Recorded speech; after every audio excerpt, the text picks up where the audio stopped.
안녕하십니까. IBK투자증권 리서치센터입니다. 우선 어제 상해 종합지수가 5호장에 들어서서 갑자기 2%대 급등을 했는데요. 주로 당일 5호에 증감위 회의에서 증시 부양책 발표가 있다는 이런 루머가 퍼져서 60억 원 규모의 자금이 유입했는데요. 물론 결국은 매주 열리는 정상적인 정기회의일 뿐이라는 것으로 끝을 맺었는데, 오늘은 추석 국경절 연휴를 앞둔 마지막 거래일인데요. 어제 급등했던 증권, 은행, 석탄석유 등 비중이 큰 섹터들이 약세를 보이면서 지금 상해 종합지수는 조정하는 모습을 보이고 있습니다.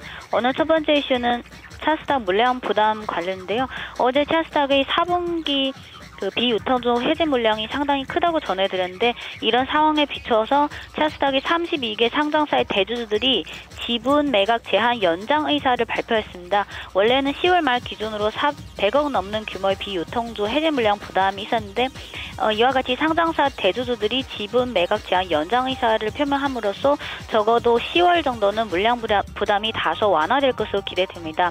하지만 결국 이러한 비유통주들은 4분기든 언제든 결국은 해제되어야 하는 것이기 때문에 중장기적으로는 사실 여전히 물량 부담으로 작용할 수밖에 없습니다. 두 번째 이슈는 보험 자금의 증시 유입 관련 내용입니다. 그저께 보감위가 7개 자산운용사와 2개 증권사에 보험 자금 위탁 관리 자격을 부여했습니다. 지금까지 중국 현지 보험사의 중국 증시 투자는 보험 자산 전문 관리사와 주식업 펀드 가입, 이 두 가지 방식으로만 가능했는데요. 즉 증권사나 자산운용사를 통해서 위탁하는 방식은 법적으로 불가능한 상황이었습니다. 그러다가 올해 7월 23일에 보감위에서 보험자산 위탁 투자관리 잠정 방법을 발표해 이런 제한을 완화하기 시작하고 나서 각 자산운용사나 증권사들이 이러한 자격을 신청하기 시작했는데요. 현재로서는 증시 투자의 아웃소싱 루트가 더 다양해졌을 뿐이라고 할 수밖에 없겠지만, 장기적으로는 보험 자금의 증시 유입이 긍정적일 것으로 생각됩니다. 세 번째 이슈는 중국의 전기 자동차 산업 관련 내용입니다. 9월 26일에 중국의 발개유 공신부, 과기부 등 11개 정부기관이 전기 자동차를 관용차로 시범 사용하기로 확정했습니다.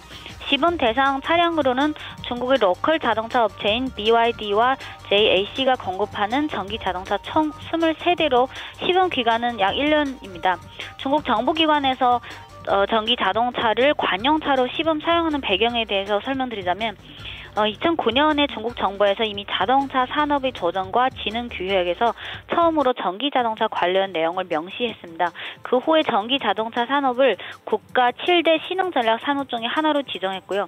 이어서 2010년 6월부터는 상하이, 선전, 항저우, 허베이 등 6개 도시에서 개인 전기 자동차 보조금을 시행했는데요. 시범 목표는 2012년 말까지 도시당 전기 자동차 2만 대를 운행하는 것이고, 개인용 전기 자동차 한 대당 최대 6만 yuan까지 보조금을 지불하게 됐습니다. 하지만 2010년 6월부터 시범 시작한 지 이미 2년 넘게 경과했지만, 전반적으로 봤을 때 당시 목표와는 사실 큰 격차가 존재하는 상황입니다. 왜냐하면 대부분 공중버스를 시범 대상으로 하고 있고, 상업화 수준이 낮은 수준이고요. 또한 원가 부담도 높은 상황이기 때문에 중국 전기 자동차의 실질적인 산업화에 있어서는 아직은 많은 장벽이 존재하다고 볼 수 있습니다. 때문에 중국 정부 입장에서도 전기 자동차 산업의 이런 발전을 위해서 설선수범할 수밖에 없는 입장이 아닌가 싶습니다. 끝으로 홍콩 증시도 오늘 중국 본토 증시와 마찬가지로 추석 국경절 연휴를 앞두고 약보합 출발했는데 현재 보합권에서 머무르는 모습을 보이고 있습니다.